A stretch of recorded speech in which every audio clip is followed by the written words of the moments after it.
Hi, thanks for coming back with me. I wanted to talk about why some people are not afraid to fail. It's not a biggie for them, and other people are like won't move forward, won't take a chance, will let something like walk by because they're afraid to fail. Now, before we put labels, because labels can get you in a lot of trouble, I was just finishing talking to a client about that. If you want to catch that, it's in another video. Let's look at where it would come from. And here's where I believe it comes from for sure. When we grow up in an environment and we are saturated in an energy of shame or guilt, we will be afraid to fail naturally. When we are in an environment that is an energy that is free of that, we don't see it as failing. We see it as learning. Okay, won't do that again. We go for it. It's not a biggie. It's fun. It's just, oh, it didn't work out. So now our next question is, how do we, moving forward, stop seeing or moving from that energy of guilt and shame? And I want to extend something to you that my mother did for me as a gift. No matter what the guy was doing or how despondent or upset or fucking confused I was at why he was doing this when I thought he liked me this, or how come he said this, I don't understand why he's staring at me, it's like I really like him, but this, she would flip it. She would always flip it.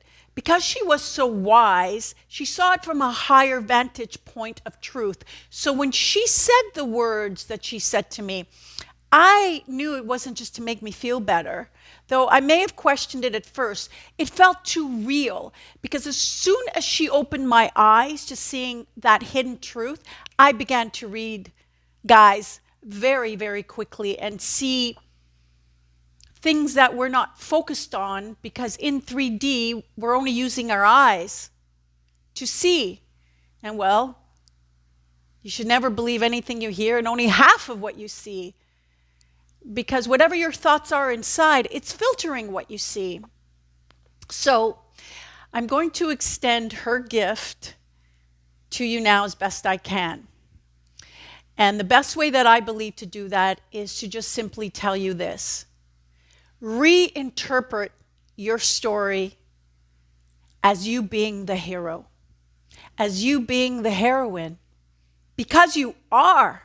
If you were telling your story to aliens and they were drinking whatever, and you were sitting there and you were telling all your human experiences, everything you collected, and they were mesmerized, you would know very soon that you are the heroine of that story.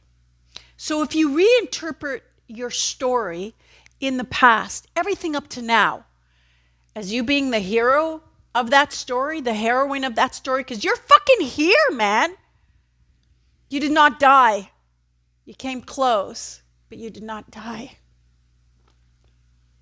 So if we reinterpret the story and make us the hero in it, we will move forward with bold balls, starved to get to what we want and not letting anything get in our way, because we come from a sense of entitlement in a healthy way. You know how even the shyest girls, or the girls who never speak up after they have a baby, how they've changed? Because after you go through such physical demand, hardships, pain, you're fucking a whole other animal. You no longer put up with A, B, C, or D. That's why athletes are more grounded in shit like that. They challenge themselves in the gym daily. And they know when it comes to the point where they got to push for another rep and they don't have that much air, or they're searing, and I mean like a knife going down your thigh inside, like just ripping it, that's the pain. And we block it and we move. And because we do that, our barometer gets very clear when people say words that we don't like. It's not a big fucking deal because we can breathe. Our body's not in pain. But for all you folks that have not engaged in challenging the weapon of choice you came into this planet with, which is your body, then words will scar you. They'll mutilate you and they'll handicap you. You don't have a sense of your self, the physical sense of self, the body, the vessel you came with. It's just someone polluted the fuel with your rocket that you came in here with your vessel. They polluted it. But if the vessel is strong, then it knows how to filter out shit, just like your liver. And the other thing that's very important in reinterpreting the story as you being the heroine of it, which is true, is that you will be very aware of the characters coming in of your life and those that get the boot. Because it's your story, so you've owned it. It's not about like when shrinks say, own that this happened to you. Oh, you were raped, or you're this. You were a victim. Fuck that. Really, fuck that. Because you don't get on top of your shit if you have a perspective that you are a victim. Yes, you have to take in that pain and give yourself time to cry and bury the one that died within you. Bury him. Pay homage to what he endured. And understand that you're now being reincarnated from that pain, which is like the birth canal, into a new birth. And you're being washed of all that shit and that blood and that guck that almost drowned you in that umbilical cord of your old experience. So now you're very choosy with your characters. Now you're very quick to eliminate those that don't serve the higher purpose. They don't serve you. When I say serve you, I don't mean people kissing your ass, unless they want to. Some kinds. I mean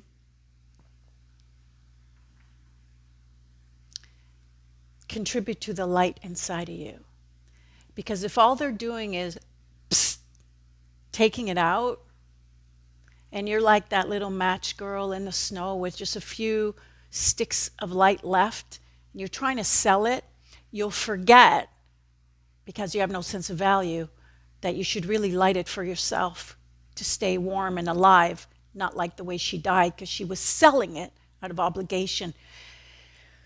All that overhaul pattern comes from a lack of sense of entitlement, just like athletes have a sense of entitlement. Do you notice they go into a busy restaurant and they just expect to be seated, those that make it? It's not just about their fame, it's about they know how hard they pushed themselves. And guess what? If there is no table, they're not pissed off about it. Those that have come from nothing and those that have built themselves one brick at a time and crawled out of the gutter 1 inch at a time, they're humbled from their gift. Their gift humbles them. They're like, oh my God, me, I have this talent. And now the whole world knows about it. Like, I can't hide from it. They're humbled by it. But they also have a very quiet code of ethics of entitlement. And that's what people feel. Even the dumbest people feel that. And you need to understand that when you are the heroine of your, it sounds like heroin, but we are like a drug, so okay, or hero of your story. And that's how you interpreted it, because that is the truth.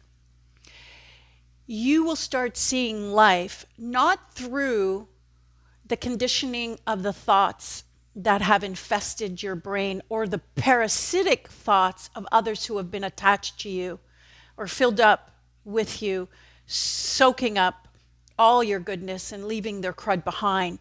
You will no longer walk forward with that being your compass. That leads you into dark places, that leads you into places with challenges, because those are your thoughts.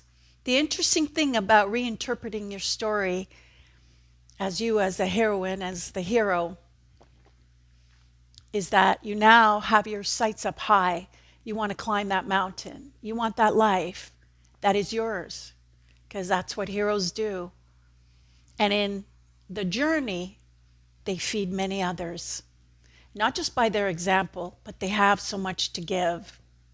So they need do nothing, and they give so much more, because their thoughts are now not being filtered through the crud of conditioning and people and toxic things that have been attached to them. They've got a clean filter. They're seeing through water, not mud. And when you do that, you won't be sinking in mud. You won't need someone to bail you out. And most likely they'll give you a stick. And they'll help for a while, but they won't actually put you on dry land. Occasionally you have a mentor.